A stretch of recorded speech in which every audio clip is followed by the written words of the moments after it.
Yes, I said definitely. I was ready to accept Christianity if you proved Jesus was God. Would you accept Islam now?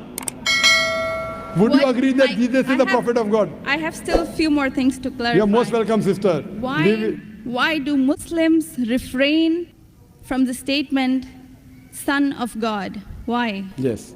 If I answer the question, will you accept Islam? Well, it's not a compulsion. I think we have a huge population of Muslims in the world. We Yes. need believers. We do not need only Muslims by name. Yes, so we want Muslim by deed, so we want to become Muslim by deed, not by name, sister. Okay, coming to your question, that why do Muslims refrain from using Son of God as a phrase? Very good question.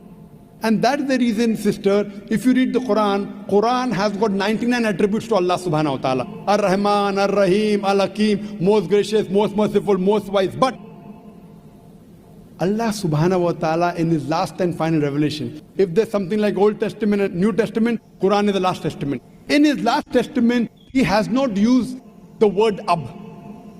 In Arabic, Ab means father. Why? He has used the more difficult word Rab. Rab is more difficult to pronounce than Ab, which means the Lord, the cherisher, the sustainer. He has used Rab as attribute but not Ab. Why?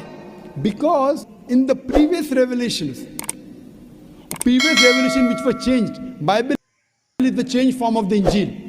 People have misunderstood the meaning of Son of God. They started thinking to be begotten son. For example, if I tell, young son, beta tumne acha sawal pucha. Son, you have asked a very good question. If a son asked a question of the age of 10, son, you have asked a very good question. But if I say, you begotten son, you have asked a very good question, he may punch me. He will not say, oh, Zakir is elderly. He may punch me. That means I'm abusing his mother. If I say, my begotten son, he'll get angry. I'm insinuating that I had sex with his mother. So son is innocent word. Begotten son is not innocent. Same way, the son is a very good word, but people started misunderstanding. So to remove this confusion, that's the reason the Quran does not use the word father as attribute to Almighty God. Otherwise it's a good word.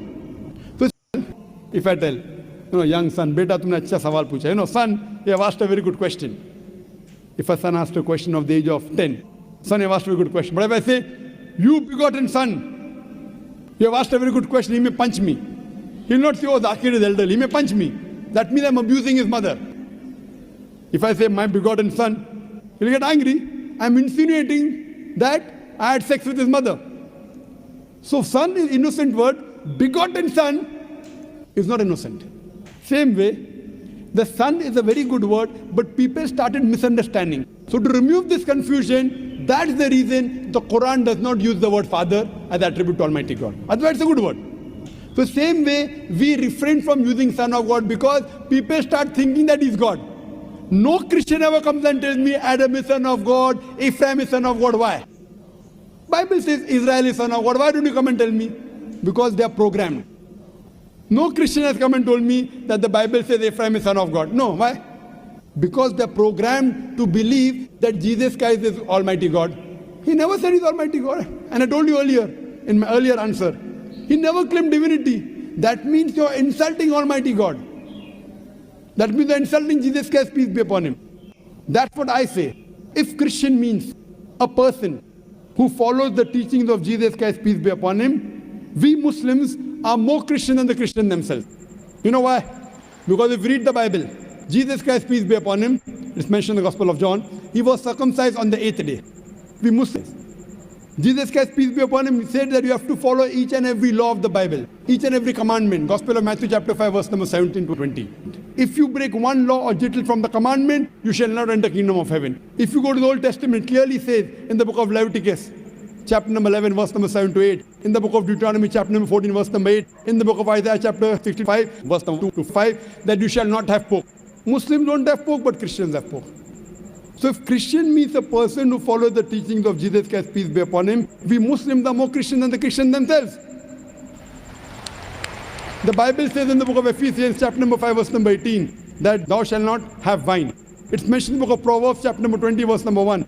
Wine is a mocker. You should not have wine. Muslims don't have alcohol, but the Christians have alcohol.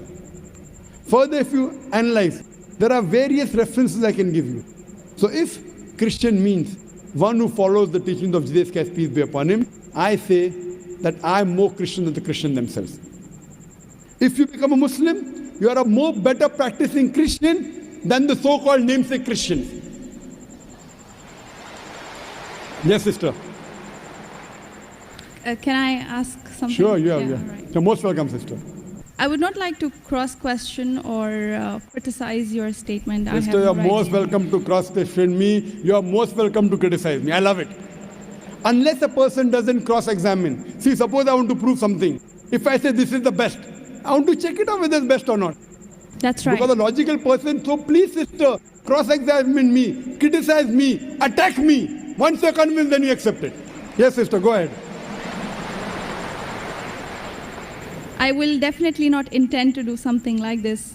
The object of questioning more is to know more so that I know what I follow is right. That's all. Thank you very much. Sister can ask any question, no problem. You're most welcome.